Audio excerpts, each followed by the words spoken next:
I am done loading the gun of my enemies that seek to do me and my family harm. I am done. You've taken this from being an economic argument to a moral one. Zach Abraham, welcome back from a little hiatus.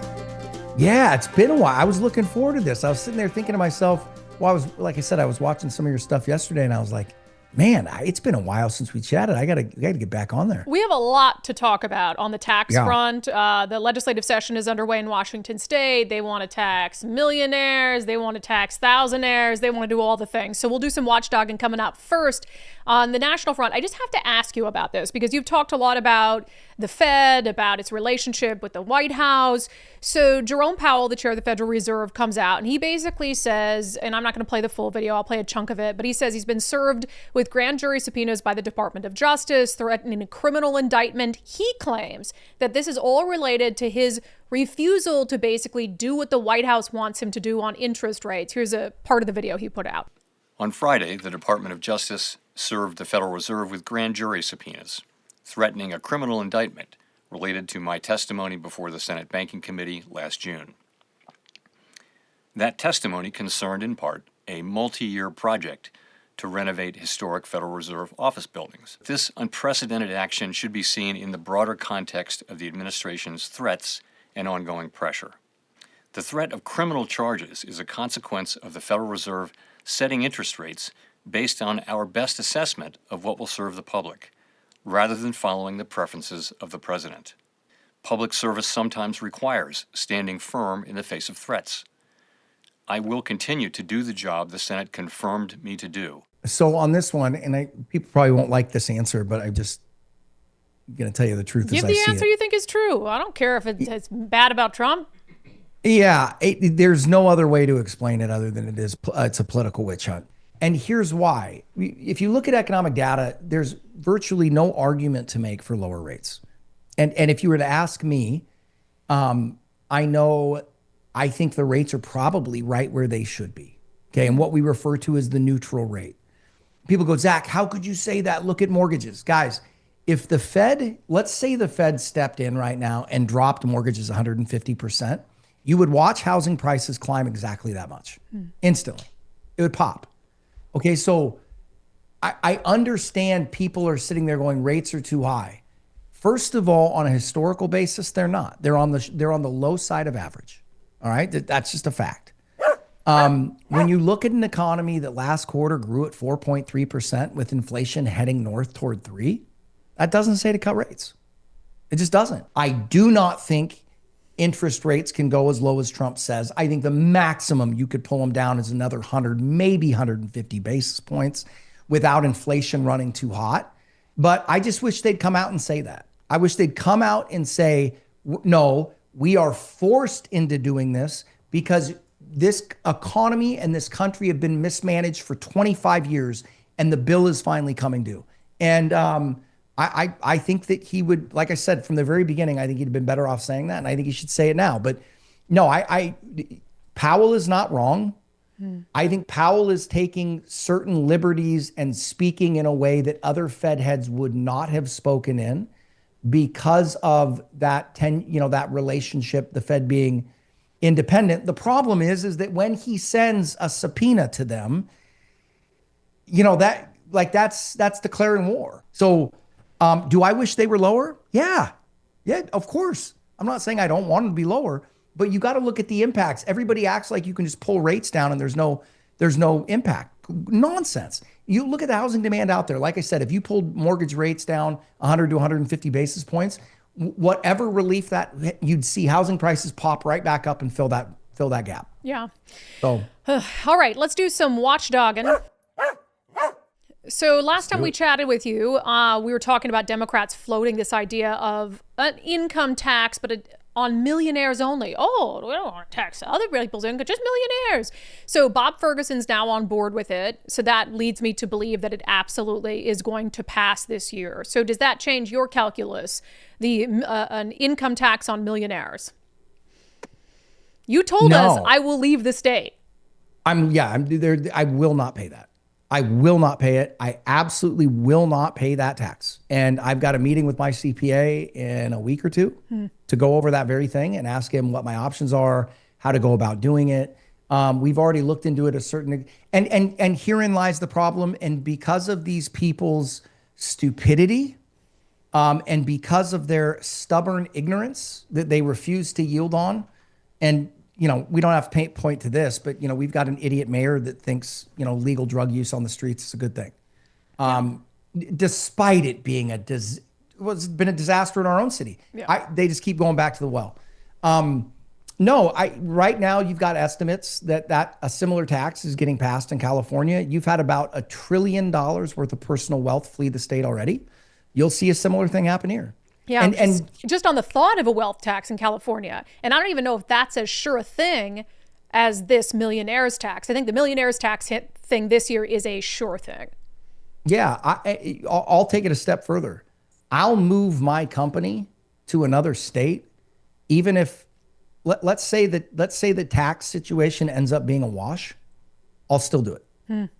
I'll still do it, and the reason I'll do it is because there are several states like Idaho, like Nevada, like Arizona, that aren't perfect, but they're not as insane as we are. And what does that mean? It means I trust my capital in the hands of their legislators more than I trust mine. And I made a comment on this show not too long ago where I said, I am done loading the gun of my enemies that seek to do me and my family harm. I am done. You've taken this from being an economic argument to a moral one. And you will not get another freaking dime out of me. And I'm not doing it. I'm not doing it. And I am going to laugh. My prediction, and I'll stand by it, is revenues drop. Overall, they will see a revenue reduction in the state. They're slitting their own throats. Oh, 100%. And it's so well said that at what point do you stop giving them money that they turn around and use against you? And use against your family and your values. And I mean, I had on, the socialist state lawmaker, and he's defending using taxpayer dollars to pay for laser hair removal for transgender inmates because he calls it healthcare. And I'm just like, how do people keep voting for this party? How do people keep voting for individuals who would say with a straight face that we should spend your tax money on that?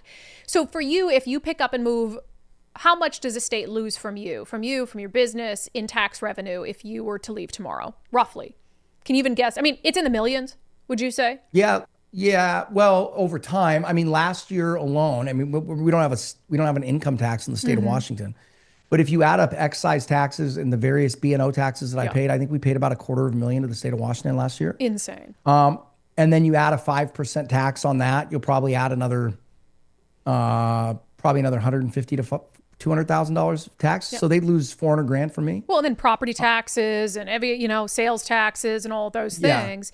It was interesting. So I was at this legislative preview, and this Dem lawmaker on the budget panel, so he's one of the budget leads for Democrats, said with a straight face that he hasn't seen any evidence of capital flight. The idea that we have capital flight, I have not seen any evidence of that whatsoever. You said you've seen no evidence of tax flight or wealth flight. Forbes estimates Jeff Bezos saved $954 million in capital gains taxes by moving to Florida. So what do you mean you've seen no evidence of tax flight? That's one example, and I believe that if you unpack that, it was for personal reasons, not business reasons or dollar reasons. That's where he originated. He returned home. He built his wealth here in this state because of the infrastructure and ability and technical expertise that we have. My understanding is his situation was personal, not based on tax liability, but for personal reasons. It's like, okay, one of the richest people in the world. $954 million didn't go to Washington State because Jeff Bezos moved to Florida where he sold his Amazon stocks. And $1 billion. It's like, so either you're lying and you're lying, or you really haven't heard that Jeff Bezos took basically $1 billion in tax money and went to Florida? Their own narrative betrays them, right? We're going to tax those evil, rich people because they've taken advantage of the situation. And now those rich, evil capitalists are just going to sit there and take it? Yeah. Right. It doesn't even flesh on their side of it, right? I thought we're evil capitalists that only care about money. Okay, so I'm taking me and my $400,000 of tax revenue to the state elsewhere. Bye-bye. Yeah. And good luck stopping it, right? I mean, yeah. And what's going to happen, and this is very obvious, it's plain as day for anyone to see. So they're saying it's a tax on millionaires. Oh, it's only millionaires. As if they've said all along they wanted income tax. They've been trying to pass an income tax for decades in Washington state. Democrats have. And all of a sudden, oh, no, we never wanted to tax everybody's income, just millionaires.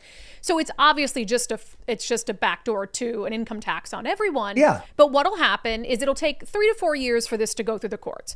So obviously they're going to get their buddies at the state Supreme Court to rule it constitutional, which is ridiculous, but then they can finally start collecting it.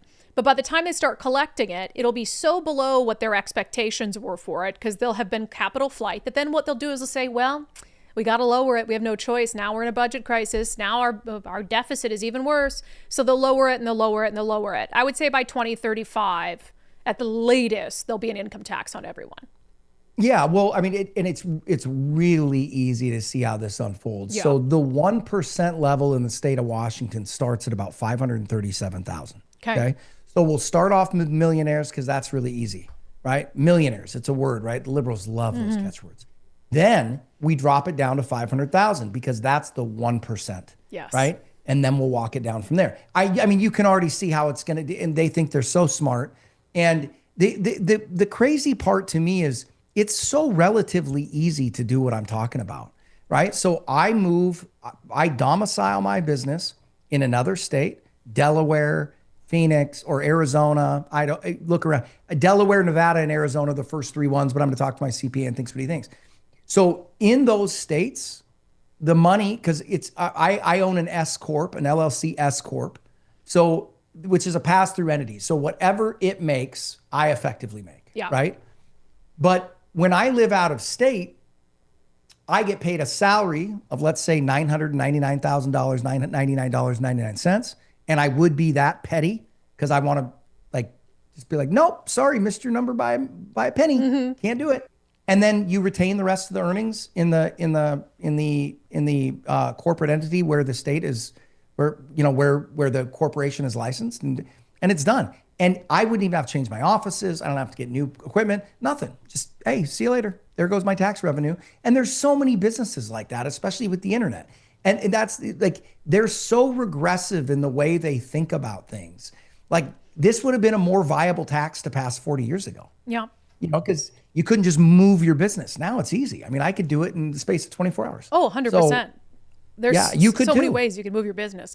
I was saying, hey, we have, an employee in Florida now. And so I'm like, well, gee, maybe we, have our business out of Florida and figure out a way to avoid it. And a lot of it is on, one of the things I've learned a lot from being a business owner, but I've learned just how crazy our B&O tax is, because it doesn't matter how much money we make.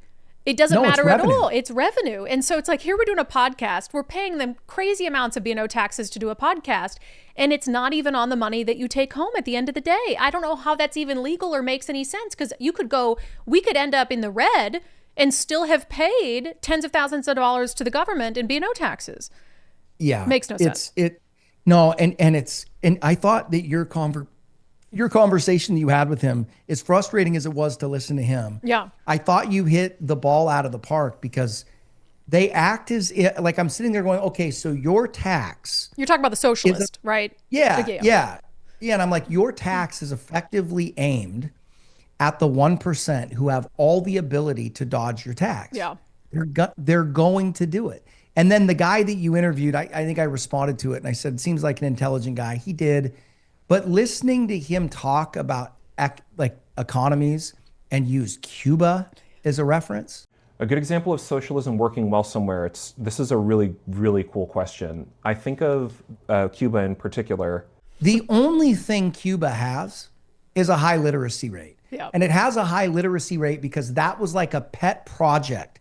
For whatever reason, I believe it was more pushed by Che Guevara than it was even Castro. It was so, and we just talked to a guy from Cuba about this, former gubernatorial and U.S. Senate candidate Raul Garcia, who came here from Cuba. And he said that was so that they needed there to be a high literacy rate so people could understand the propaganda.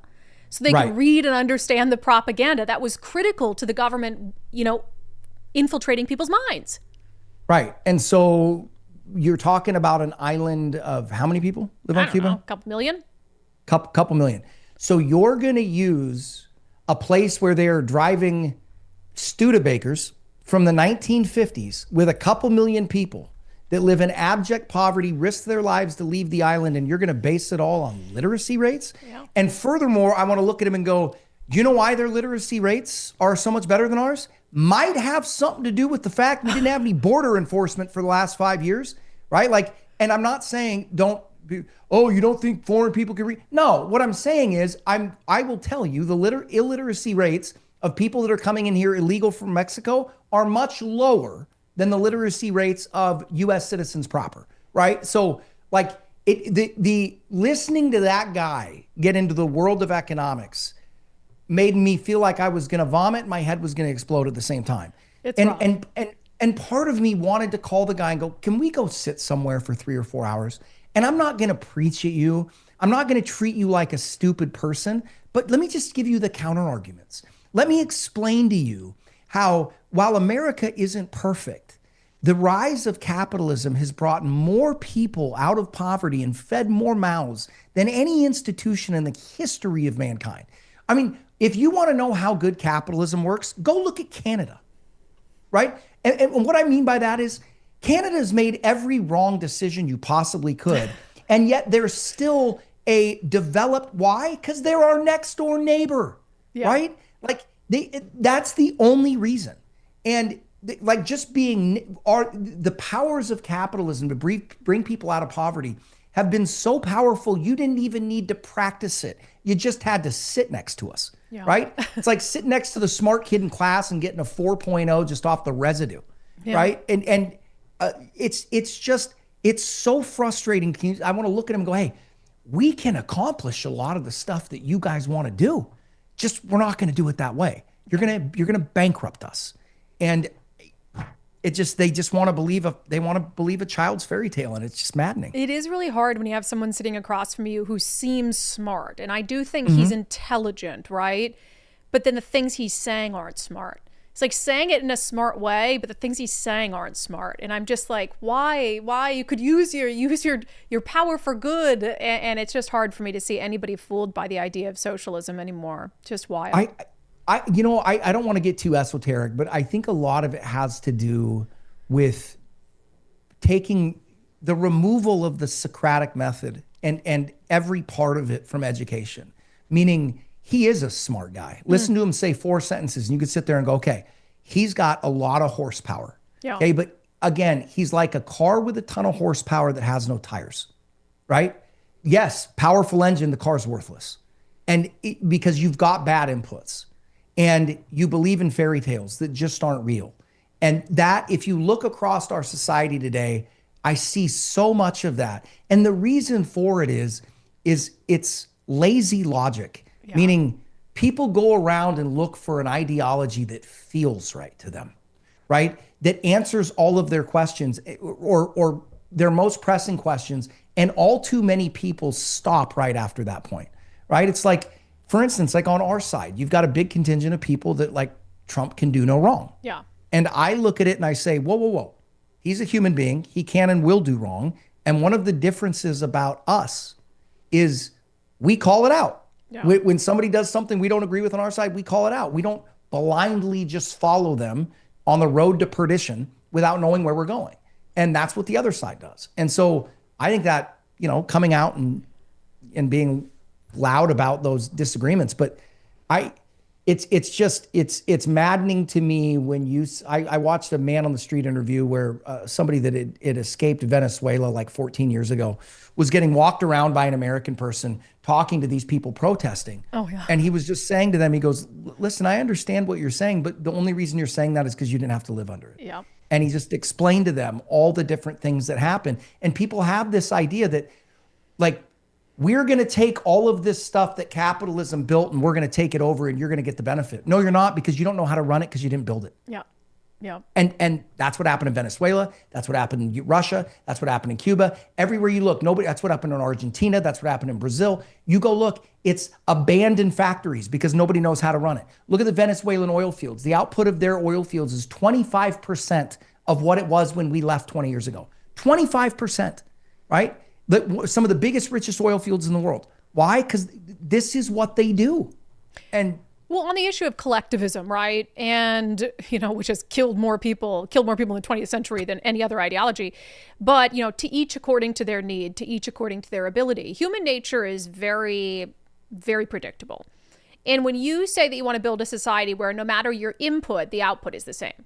Well, why would I put in a bunch of work and do a bunch of things if I'm going to get the same as the person who does nothing? So eventually it ends up with a society of lazy ass people who want to leech off of whatever they can leech off of. And that's when your society totally deteriorates, because nobody's going to say I'm going to give 110% if I'm getting the exact same as the person who gives 0%.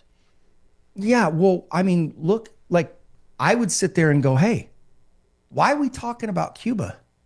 We've got a bigger, more robust example we can follow. Well, what is that? China? Yeah. So why don't you explain to me how China came out of the backwater where 80% of their people were living in poverty, and now they're the second largest company or economy in the world? They didn't do that by doubling down on socialist practices. Yep. And that's one of the big misconceptions about China. Even China would look at that guy and say, you're out of your mind. Mm-hmm. The way you get out of poverty, the way you generate wealth, the way you raise standard of living for everybody. And when you look at the Chinese economy right now, and this is going to sound like I'm a big fan of China, I'm not. Yeah. I don't like the vast majority. But when you look at economically, they're totalitarian and communist in the way that they oversee their people. Yes. They are more capitalist than we are in the way they run their economies. Yep. It's like a destruction derby. The competition inside of those, right? Competition is pure capitalism. You set the rules, throw the guys in the arena, and let them hash it out. And you're sitting there going, okay, the second richest country in the world, the country that has had probably the greatest economic growth in the shortest period of time, did it on capitalist practices, and they're communists.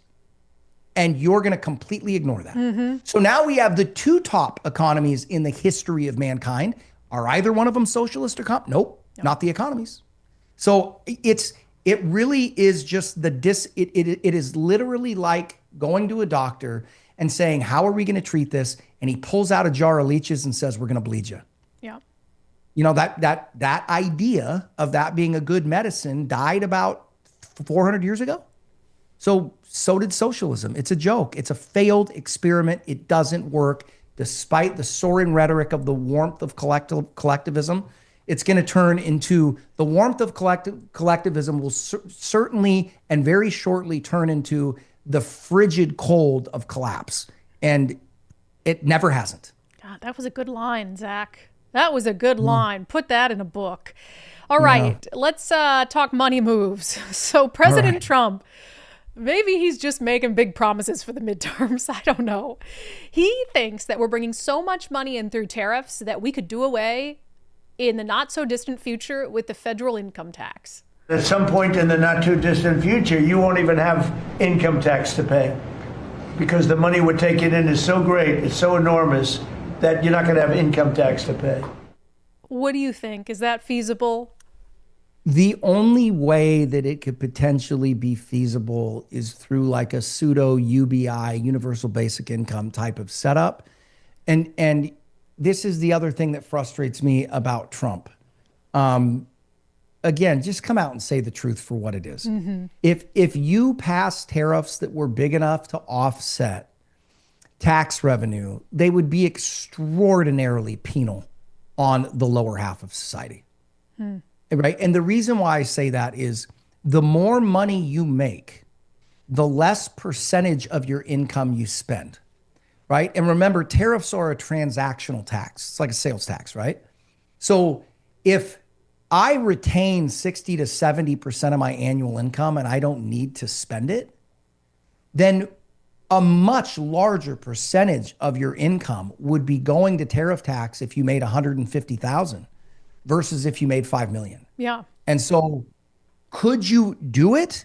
Well, yeah, but that means that you'd need to be generating $5.7 trillion a year off tariff income, which means the underlying price of the goods would have to go up to a commensurate level where it'd be a net the same. The difference would be the lower half would be paying a much higher percentage of their income than the upper half. So A, it will not happen. B, if it did, it would be a disaster. Yeah, the numbers, federal income tax brought in $2.4 trillion in 2024. That's 14 times what Trump's second term tariffs are generating right now. So like you said, unless there's some like skyrocketing demand for goods that doesn't exist right now, or the prices of goods go up, or all the tariffs go up exponentially, I guess would be the other option, but that would be almost not feasible. So maybe just a little promise to try to get his party across the threshold in the midterms. Which, don't get me wrong, we need, our country's future relies on Republicans keeping control in the midterms, but. No, and this is why I go back. I think that when we look back through history, and I hope he continues to accomplish a lot of great things. Yeah. But when we look back through history, my fear is that we will see less get done under Trump than we wanted to. And my fear is when we look back, the reason for that was messaging. Meaning, I think that the fact that he got elected the first time, when he stood up there on stage and said, I know you're crooked because I paid you, to Hillary, right? And I think the way he's messaged the Venezuela thing is refreshing.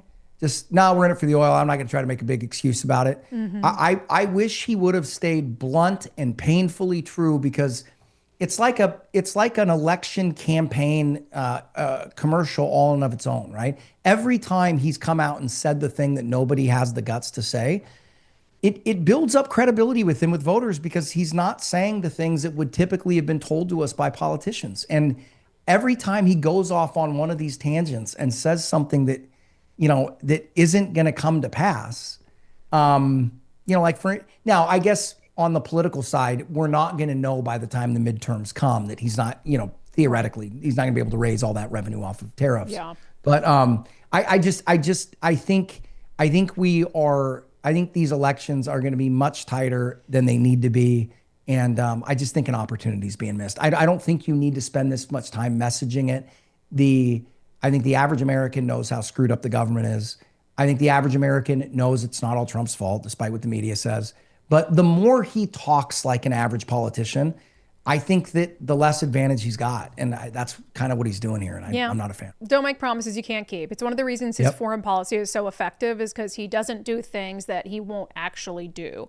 So people know that if he says something, there's a really good chance he's going to do it. So to your point, I think that the same thing has to be true domestically. Like, don't make a promise that you can't keep. And in this case, there's no indication that you can keep a promise like that. Right. And like I said, Brandi, even if you did, it would be really bad for the economy. It'd be really bad. Yeah. All right, Zach Abraham, good to see you again. We appreciate it, and we'll talk to you soon. Good to be back. Happy New Year.